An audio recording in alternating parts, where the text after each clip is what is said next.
In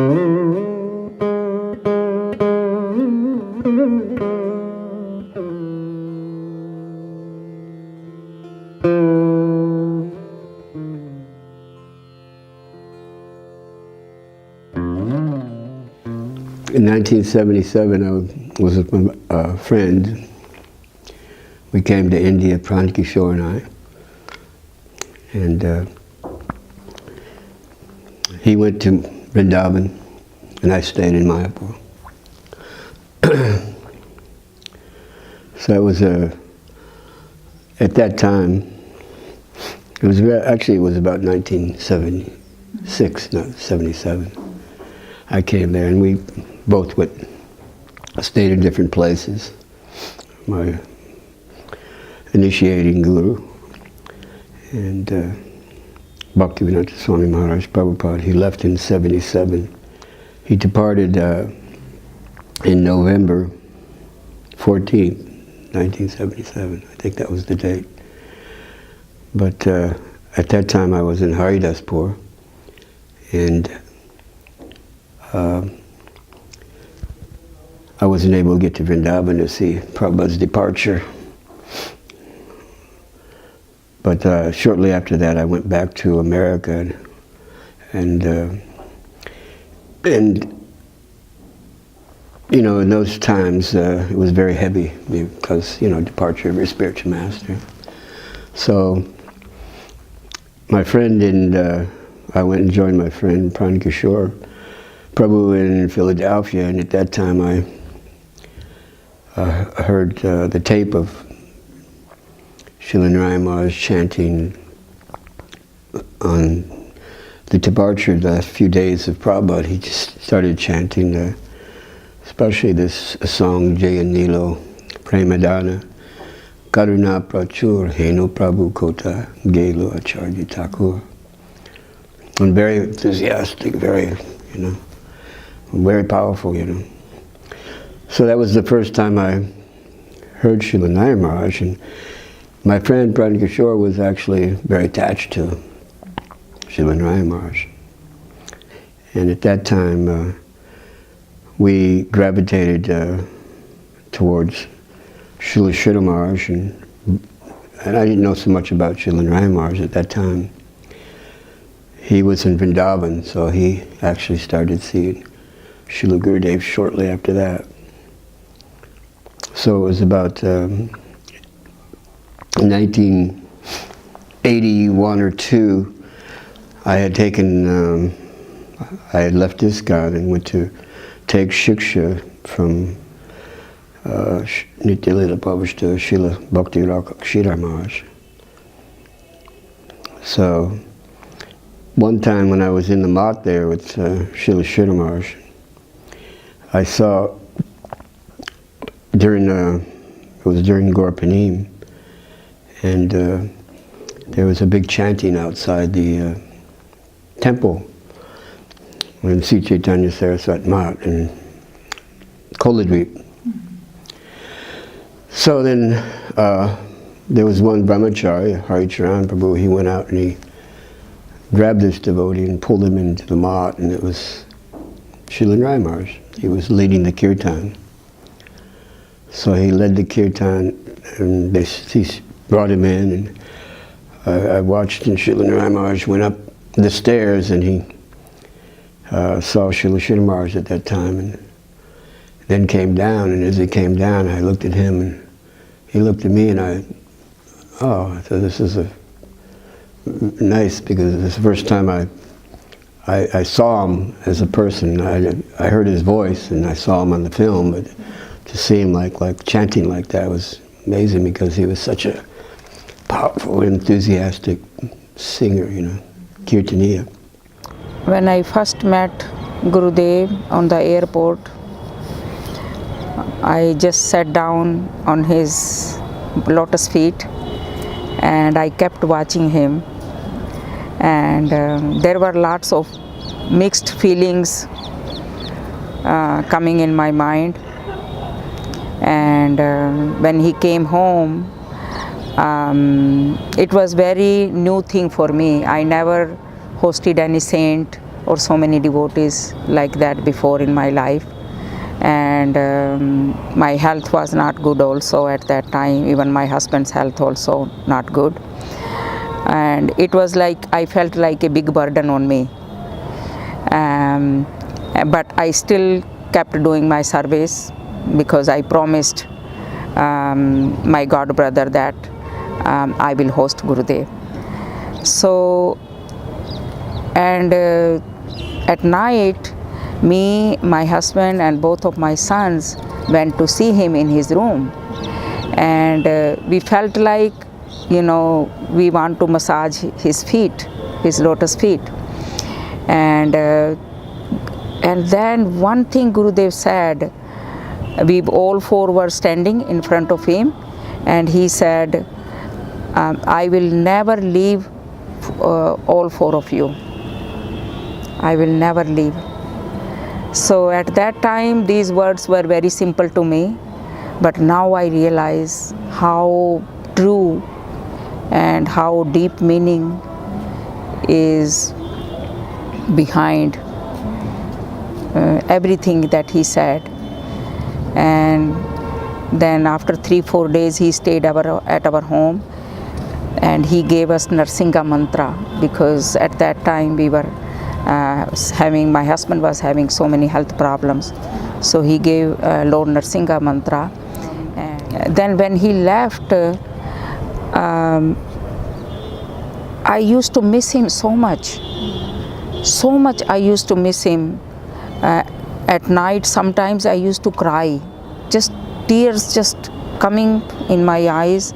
And I kept thinking, who is this person, I met so many saints, I heard so many katha from different saints, but this saint is different. This person has done something to me. And I used to cry and miss him, but I was not bold enough to call him or to talk to him. I thought, no, he is very great, and I am so small. He would not have time to talk to me. How can I talk to him?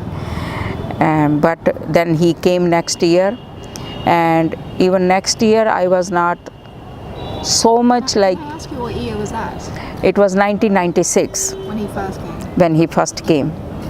And before that I used to work full time, and just 6 months before I quit my job. And now I feel like, Mahaprabhu Radharani was creating the platform for him to come to me, for him to come to our house. So, and Gurudev came to our homes for 10 years in a row, and then some other devotees came in the town, so we were sharing. But always Gurudev always would come and visit our home. My whole family comes from devotees of Our Lady of Guadalupe. So I did grow in a very Christian family, very devoted. So when I was 19 years old, I started looking for myself and for answers. And I remember at some point I was really lost. So I started praying to Our Lady that she would please show me the way. And what happened is, about a day after, I was sitting having some ice cream nearby my school, and a monk came over, and he had a copy of the Bhagavad Gita, and he told me, please take the Bhagavad Gita. This book will answer all your questions. And so, he looked really peaceful, and I believed him. And I went back home and I read it. And, 15 pages into the book had already answered more questions than all the other ones put together. So I remember flipping the book to see if I could get a glimpse of the author, and I saw for the first time a photo of His Divine Grace Srila Prabhupada. And I remember he was dressed in saffron, and he had a garland of flowers, and he had his glasses on, and he was giving a class.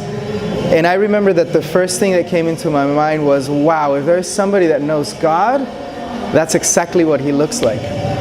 And then I remember that the monk had told me that his guru was going to come to the temple in Mexico, and that any time that I would come and meet his guru, please call the number that was in the back of the book and ask for him. His name was Jayadeva Hari. So, about a year after, when I had finished the Bhagavad Gita, I was already vegetarian and everything. I sure enough called Jayadeva Hari, and he told me that, his guru was coming in 2 weeks. So I was really looking forward to it, and, I showed up in the temple, and I was expecting to meet Srila Prabhupada. But, obviously that did not happen. So, his guru came, and he gave class and everything.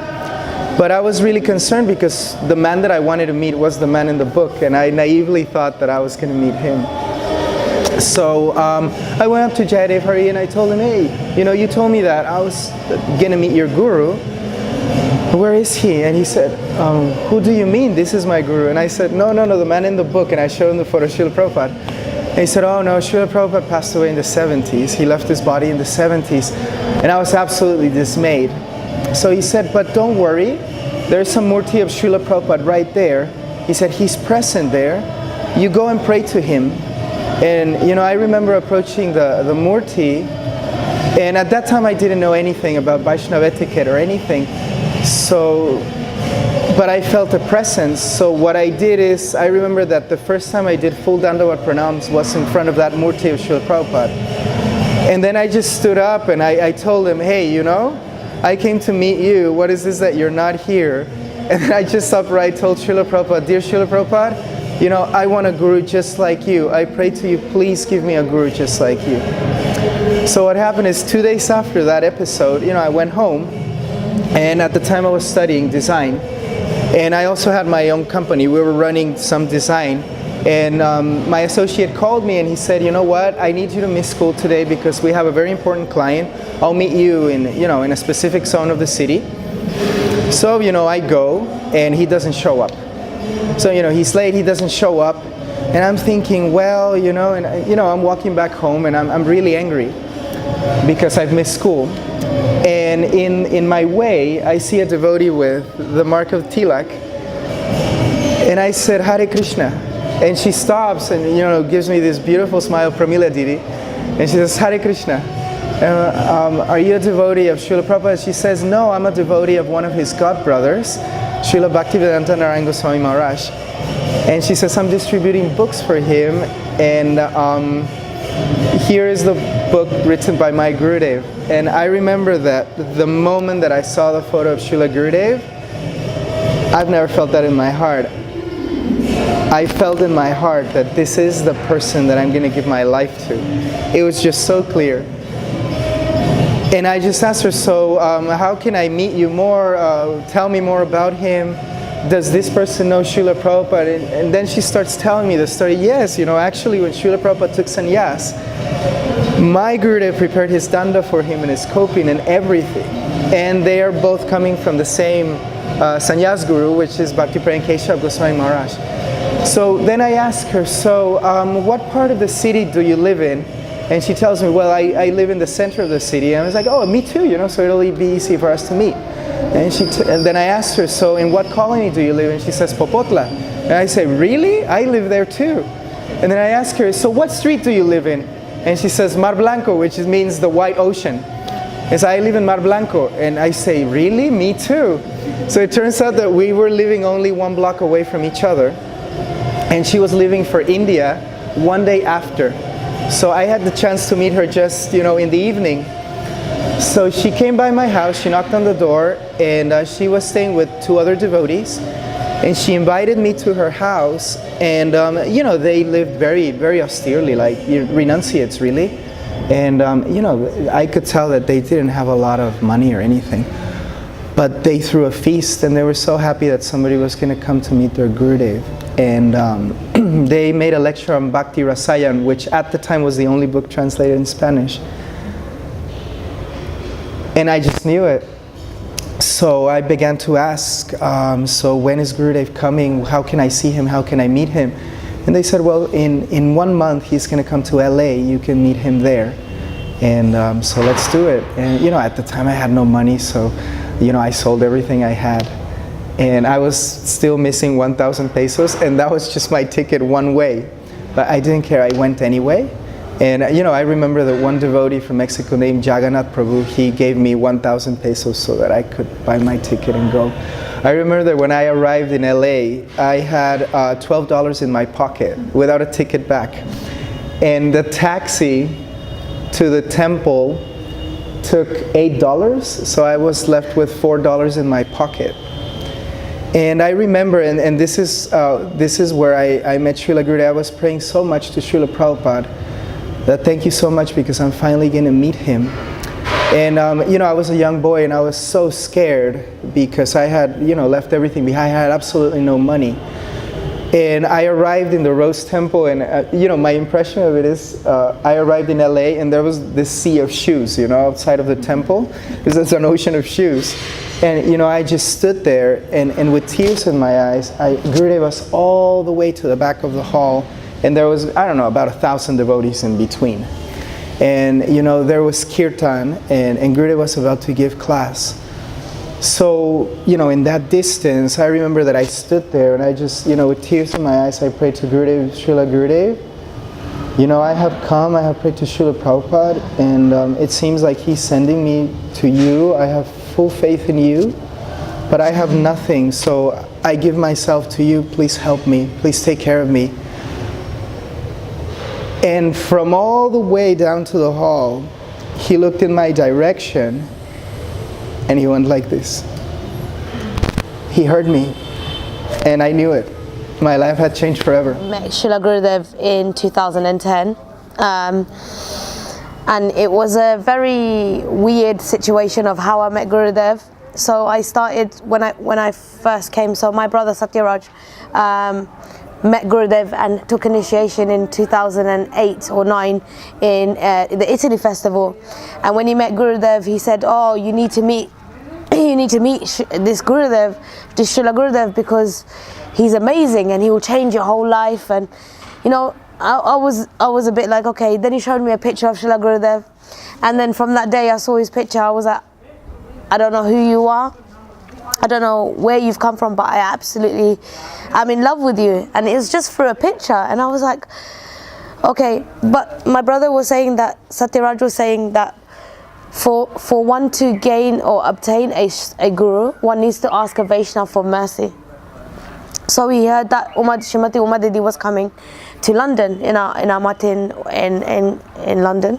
So I naturally went to go and see her the week before, and I went in ripped jeans, very non-devotee looking. I mean, I'm surprised I look like this now, but I was in ripped jeans and everything. The first thing she said to me was, is this what you call fashion?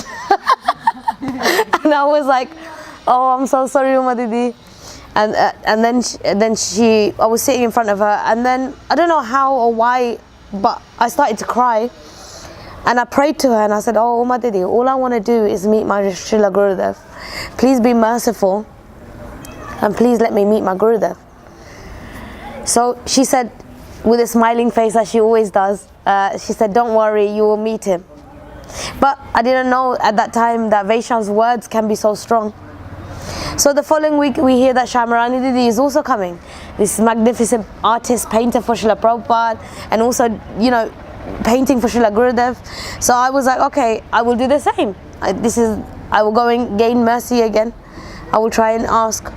So again, I went to go and knock on the temple door at 108 in London, and I opened the door, and I can't remember who opened the door. They said, oh, you're here for initiation. And I said, no, I ain't. I am not here for initiation. And I said, oh, I'm only here to see Shamarani Didi. And she said, okay. Then Shamarani Didi from nowhere came around the corner from the room into the hallway, and she's like, oh, good, come, you're here for initiation. And I was like, no, oh, Shamarani Didi, no, I'm not here for, all I want is your mercy, and then I have to go. And all of a sudden, everything kind of is a bit of a blur, but I remember someone putting tilak on my head, someone telling me to make an offering of a plate, and all of this is all going on, and it's still a bit of a blur. But the one thing that I remember is the laptop went up. I didn't even realize that there was a projector of Gurudev on the side. But the laptop went up, and there was about, I think, 10 devotees with me. I sat right at the back because I was very nervous, because I'm not so great of a devotee. I never really knew, and I knew I had so many faults. So I went and sat right at the back, and all of a sudden Srila Gurudeva pops up on the laptop, and Madhav Maharaj and Pradhanat Prabhu are sitting, and Madhav Maharaj looks into the camera and he goes, "Hello, can you hear me?" And I think someone replied back saying, "Yes, we can hear you." And then this was when Gurudev was very ill, so he was having the feeder through his nose. I think it was in Delhi at this time. So I saw him and I thought, oh my God, what a beautiful, beautiful person is sitting right in front of me. And everyone else disappeared from that room. And all of a sudden it just felt like it was me and Srila Gurudev in front of each other. And because I was sitting right at the back, somehow I ended up right at the front, in front of the camera. And it was just that one moment, it was like maybe 2 seconds of me sitting in front of Gurudev and looking at his blue eyes. And they say that 1 second with a sadhu changes your whole world. And I can say, as a witness, that is the case. I've never met Srila Gurudev ever again, physically, ever again. But I can definitely say that I'm a witness to someone. If a sadhu can, in one moment and 1 second, change your whole life, and he's done that. And I felt, it's like I still feel that I'm so fortunate, but also so misfortunate, because I'm so fortunate that he even gave me that opportunity to meet him. But I feel so misfortunate that I didn't get the chance to actually serve him. But they say that sadhu never leaves, and I've never felt that sadhu's ever left. He's left all of my God brothers and sisters behind, and they always remember Gurudev, and I'm always relishing everything that they're giving to me. So every moment I'm feeling that, I'm getting closer and closer and closer to Gurudev.